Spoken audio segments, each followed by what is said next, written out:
यीशु मसीह का लहू हमारे लिए क्या करता है? वो हमें धर्मी बनाता है, हमें पवित्र बनाता है, हमें माफ करता है, परमेश्वर के साथ मिलाता है। ये एक वाचा का लहू है। परमेश्वर हमारे साथ वाचा बांधता है, मेरे लिए दया को मांगता है। परमेश्वर का लहू, हाबिल का लहू अपने लिए न्याय मांग रहा था, लेकिन जीसस क्राइस्ट का लहू जब बहा, वो मेरे लिए दया को मांग रहा है कि इन लोगों के ऊपर दया कर, क्योंकि मैं इनके लिए बहा हूं। यीशु का लहू कहता है कि मैं बहा हूं, इन लोगों के ऊपर दया कर। तो वो हमेशा हमारे लिए दया को मांग रहा है। जीसस क्राइस्ट का जो लहू था वो किस किस जगह से परमेश्वर से बहा और उसका रीजन क्या था? लूका 22 उसकी 32 से 34, मत्ती 26 की 28 आयत, यूहन्ना 19 उसकी 34 और यशाया 50 उसकी 6 आयत।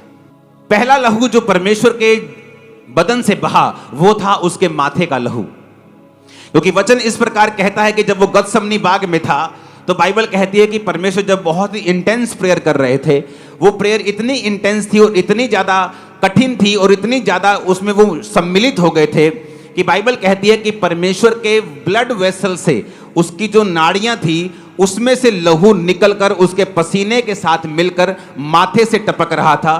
वो पहला लहू था जो परमेश्वर ने बहाया था। माथे से जो लहू बहा उसका मतलब क्या है? उसका मतलब यह है कि इंसान जो था, आदम जो था, अपनी इच्छा को, अपनी विल को परमेश्वर के सामने समर्पित नहीं कर पाया, इसलिए उसने शैतान के सामने घुटने टेक दिए थे और उसकी पत्नी ने वो फल खाया जो वर्जित था और उसके बाद अपने पति को खाने के लिए भी बोला।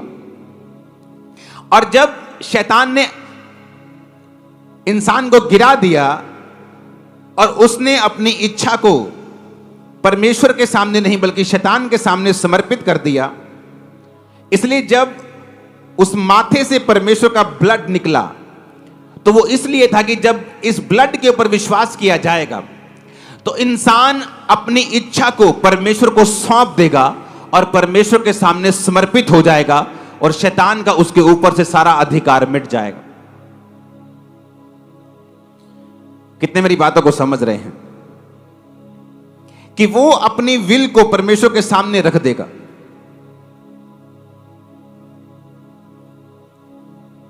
दूसरा लहू जो परमेश्वर के फेस से निकला, यशाया 50 उसकी 6 आयत में लिखा है, मैंने मारने वालों को अपनी पीठ, गलमोछ नोचने वालों को यानी दाढ़ी नोचने वालों को अपने गाल दिए, अपमानित होने और थूकने से मैंने अपना मुंह नहीं छुपाया।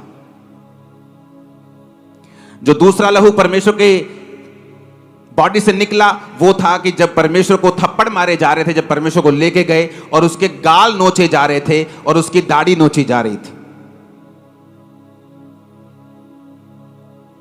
जब उसके दाढ़ी को नोचा जा रहा था तो वो ह्यूमिलेट हो रहा था, वो बेइज्जत हो रहा था, उसकी रेपुटेशन को खराब किया जा रहा था। और जब आप उस लहू के ऊपर विश्वास करते हैं जो परमेश्वर के गालों से बहा, तो आप फिर यह भी बिलीव करते हैं जो उसके फेस से बहा, फिर आप ये भी बिलीव करते हैं कि वो आपकी खोई हुई रेपुटेशन को वापस कर देगा। आपकी कर्जे ने रेपुटेशन खराब कर दी, आपकी पास्ट लाइफ ने आपकी रेपुटेशन खराब कर दी, आपका नाम खराब कर दिया, आपको बेइज्जत हुआ, आपकी लाइफ में बेइज्जती ही बेइज्जती रही, रिजेक्शन ही रिजेक्शन रही।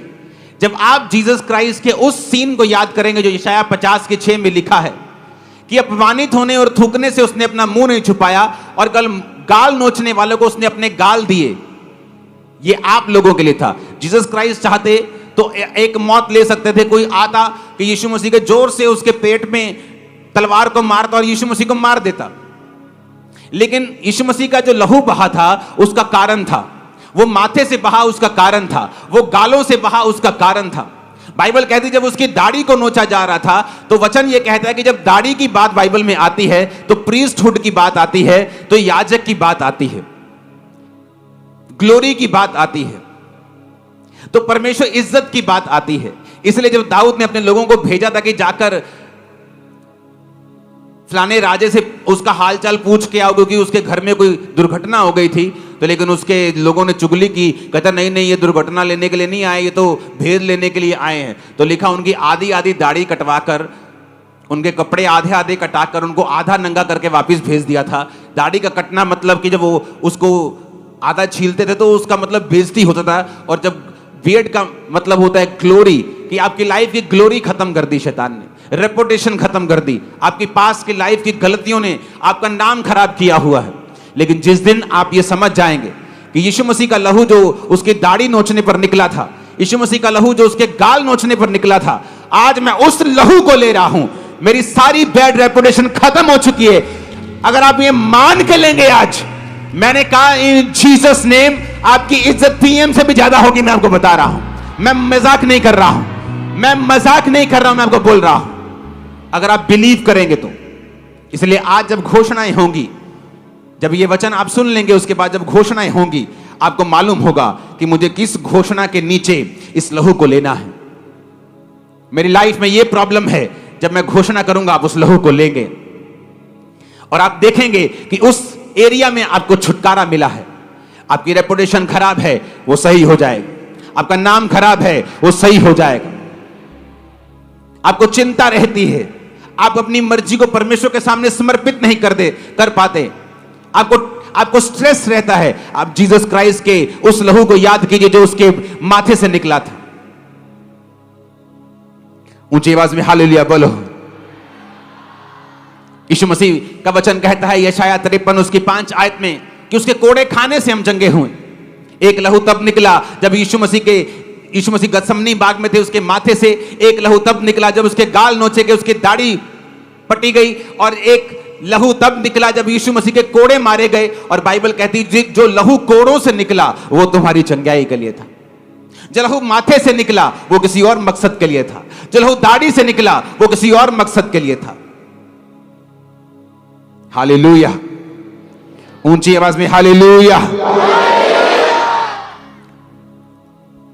क्योंकि दाढ़ी आपको प्रीस्टहुड को भी, याजकपन को भी दर्शाती है। क्या करते थे याजक परमेश्वर की प्रेजेंस में रहते थे और परमेश्वर की सेवकाई करते थे। आज जिन लोगों की लाइफ में परमेश्वर की प्रेजेंस खत्म हो चुकी है और वो परमेश्वर को मिनिस्टर नहीं कर पाते, परमेश्वर की सेवकाई नहीं कर पाते, उसके सामने प्रार्थना नहीं कर पाते, अपने जीवन को बिता नहीं पाते। जब हम परमेश्वर की दाढ़ी से निकले हुए ब्लड को आज अंगीकार करके लेंगे, आप फिर से परमेश्वर की प्रेजेंस में जाने पाएंगे, आप फिर से सेवकाई करने पाएंगे। फिर से वो लूटी हुई, वो फिर से जो मरी हुई ग्लोरी शैतान ने कर दी थी, परमेश्वर उस ग्लोरी को रिस्टोर कर देगा आपकी लाइफ में। आपके बच्चों ने आपका नाम खराब हो सकता कर दिया हो, आपकी बेटी ने, आपके बेटे ने कर दिया हो, लेकिन बाइबल कहती है यीशु मसीह का लहू उस लॉस्ट रेपुटेशन को फिर से वापस करता है। जब आप परमेश्वर के ब्लड को पुकारेंगे कि खुदाबंद तेरा वो लहू जो तेरे गालों से निकला और दाढ़ी से निकला, जिसने मेरी रेपुटेशन के लिए निकला, आज मैं उस लहू को लेता हूं। आप देखेंगे क्या होता है। चाहे आपके बच्चे को परमेश्वर को चेंज करना पड़े, चाहे आपकी बेटी को चेंज करना पड़े, आपके पति के दिमाग को बदलना पड़े, वो करेगा और आपकी रेपुटेशन को सेम नहीं रखेगा। आज से लाइफ चेंज नहीं है, तुम ऑलरेडी बदल चुके हो ब्लेसिंग के नीचे। Hallelujah, hallelujah. इसलिए शायद 53 उसकी 5 में लिखा है, इसलिए उसी कोड़े खाने से हम चंगे हुए हैं। हमारे अपराधों के कारण वो घायल किया गया, हमारे धर्म के कामों के कारण कुचला गया, हमारी शांति के लिए उस पर ताड़ना पड़ी कि उसके कोड़े खाने से हम चंगे हो जाएं। उसके कोड़े खाने से भी ब्लड निकला, जो ब्लड उसके कोड़ों से निकला वो हमारी हीलिंग के लिए था। वो हीलिंग जो मुझे मिली,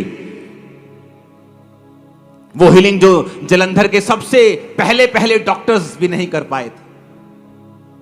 जलंधर के सबसे ओल्ड डॉक्टर्स, नाम है जिनका, पॉसिबल नहीं। उसके कोड़े खाने से हम चंगे हो चुके हैं। फिर एक ब्लड निकला परमेश्वर के कांटों के ताज से।